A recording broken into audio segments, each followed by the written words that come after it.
Hey everyone, this is Aaron, also known as AJ Holloway. I'm making this video because my wife and I have been getting a lot of questions lately. Questions like, how are you guys doing? How's your faith? Questions like that. And we're wanting to just kind of use this video to let you know how we're doing, also to thank everyone. But as far as the first question, how we're doing as good as can be expected. Our church is phenomenal. Our friends are amazing. And our family, though broken with us, are absolutely incredible and supportive. There's not a single day that goes by that we don't think of our little Levi. We think about him every single day, and that will not change. We loved him. We do love him. And we don't feel like we lost him because we know where he's at, and we're going to do everything in our power to live a life to where we can get to him. I'm very thankful for every single person that has reached out to us. Total strangers have reached out to us. People from other states, other parts of the world. The UPCI, United Pentecostal Church International, has been phenomenal. The youth division of the UPCI, every pastor, the pastors I don't even know within the state and even outside of our state has reached out to us. Total strangers, missionaries. It's just been remarkable, and this may sound cliche, but we truly mean it. Those messages from you all that we don't even know and those that we do know have genuinely lifted our spirits. It really has. I'm so thankful for the church. We don't know what we would do without the Church of God. Our faith is high, our hearts are broken, but by the grace of God and the help of His bride, we are making it every single day. My wife and I are in a form of ministry. I'm doing a lot of reading and I'm doing a lot of writing right now. This is what ministry will consist of for the foreseeable future until God gives us directions otherwise. We do have our hands to the plow in a way while we heal, so we feel like we are doing something in the kingdom. One of the things I want to talk about in this video just for a short moment is what God spoke to me about 5 days after the fire. I was laying in bed and I can't honestly say I was praying. I was probably more frustrated when I was talking to God than I was actually praying, but it was talking to God, so I'll call it prayer nonetheless. But while I was in prayer that morning, I got a little frustrated and I said, God, I don't understand. My grandfather, while laying on his deathbed, testified of ministering angels coming to him. My father, when he was an evangelist and he was at the lowest point of his life in ministry, fasted 21 days and he saw ministering angels come to him.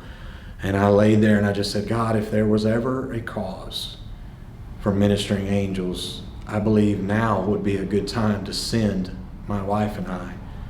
Just a word, just anything. And just to give some context, because I know that's the weird stuff. I know that may be weird to you, but I was raised in this. I believe what the Bible says, and if ministering angels came to those holy men of old, I believe that they still do it today. And I was a fourth generation Pentecostal, and I believe in the supernatural. And it may sound like a superfluous prayer to you, but I meant it from the bottom of my soul when I prayed it that morning. And God was faithful. He answered me. But this is what He told me, and I want to challenge every young person and every elder alike with this video. He told me this. He said, Aaron, I decided to show you something better than my ministering angels. He told me, I showed you the ministry of my bride.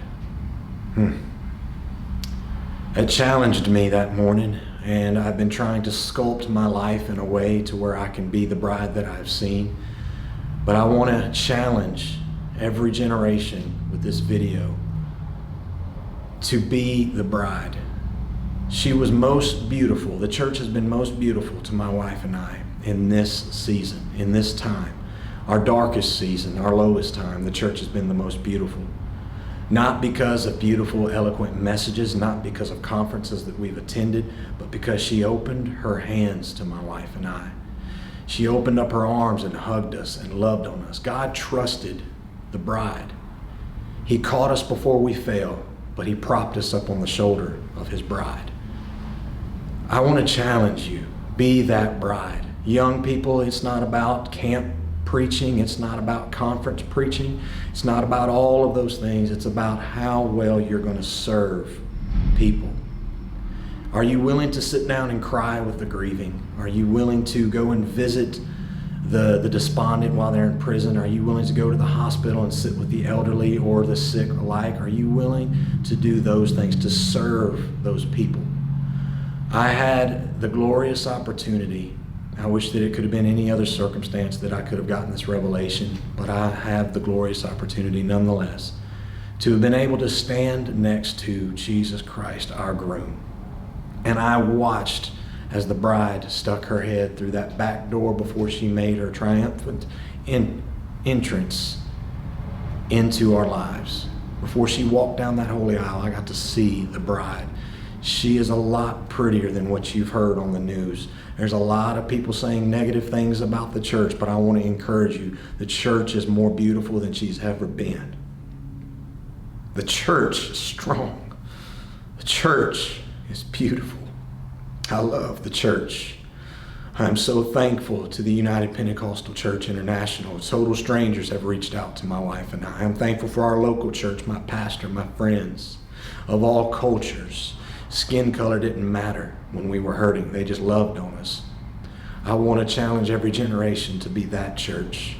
Let's stop worrying about all the things that don't really matter, and let's invest in the two things that are going to be in heaven. That's people and that's God. Let's invest all of our time into those two people.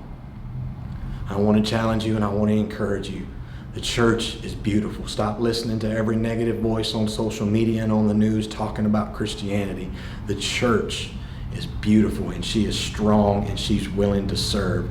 She's about to walk down that holy aisle called the world, and she's going to go into the end times more beautiful than she's ever been. Not because of what she's wearing or what so much she's saying, but because of what she's doing, and that's loving people. Let me tell you that the church is about to be recognized worldwide because of how much she loves people and how willing she is to serve them. I love every one of you. Thank you for showing me the beauty of the bride.